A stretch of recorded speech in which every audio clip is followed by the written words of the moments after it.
Tiny steps international pre school wishing you a very happy Holi. आप सभी को school की तरफ से होली की ढेर सारी शुभकामनाएं। होली का त्यौहार मनाने के पीछे एक छोटी सी स्टोरी है जो मैं आपके साथ शेयर करना चाहूँगी। प्राचीन काल में हिरण्यकश्यप नाम का एक राजा था। हिरण्यकश्यप नाम के राजा जिन्होंने कठिन तप करने के बाद ब्रह्मा जी से वरदान लिया कि पृथ्वी पे मर सकता हूँ, ना आकाश पे मर सकता हूँ, ना ही मैं घर में, ना ही मैं बाहर, ना ही मुझे कोई मानव मार सकता है, ना ही कोई दानव मार सकता है, ना ही कोई अस्त्र, ना ही कोई शस्त्र। ये वर लेके वो खुश हो गए और वो लोगों को कहने लगे कि अभी भगवान विष्णु की पूजा करने की कोई ज़रूरत नहीं, आपको मैं ही भगवान हूँ, आपको मेरी पूजा करनी है। पर ऐसा ही कुछ उल्टा उनके घर में हो रहा था। उनका बेटा प्रहलाद जो विष्णु का परम भक्त था, वो अपने पिता की भक्ति करने की जगह वो विष्णु जी की भक्ति करता था।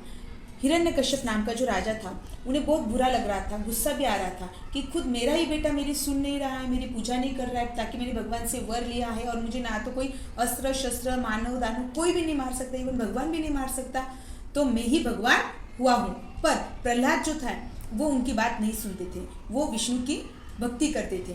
फिर हिरण्यकश्यप ने बहुत प्रयास किए प्रहलाद की भक्ति रोकने के लिए, उन्हें पनिश किया, उन्हें अलग अलग तरह की शिक्षा की, पर भक्त प्रहलाद ने नहीं सुनी। वो उनकी जो भक्ति है वो उन्होंने निरंतर चालू रखी। फिर हिरण्यकश्यप बहुत परेशान हुए। एक दिन उनकी जो बहन है होलिका, उन्होंने हिरण्यकश्यप के साथ बात की।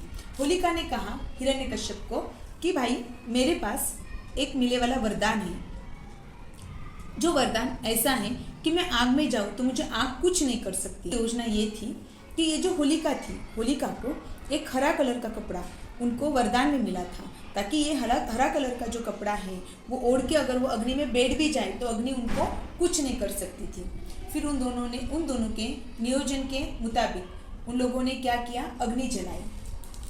और वो अग्नि में होलिका ने बोला था कि मैं अग्नि में क्या करूँगी, मेरा जो ग्रीन कलर का दुपट्टा है या वो जो भी कपड़ा मुझे वर में मिला है, मैं ओढ़ के प्रहलाद को मेरी गोदी में लेके अग्नि में बैठूंगी, मुझे कुछ नहीं होगा भाई, पर प्रहलाद जल जाएगा।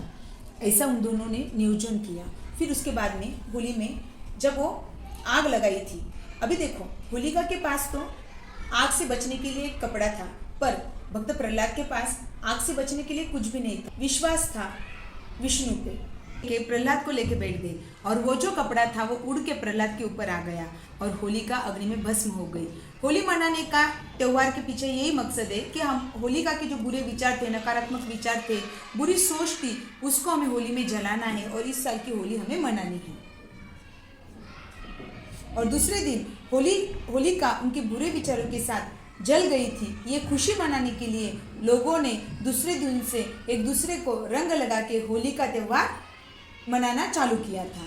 तो सभी को मेरी तरफ से और अपने स्कूल की तरफ से हैप्पी होली।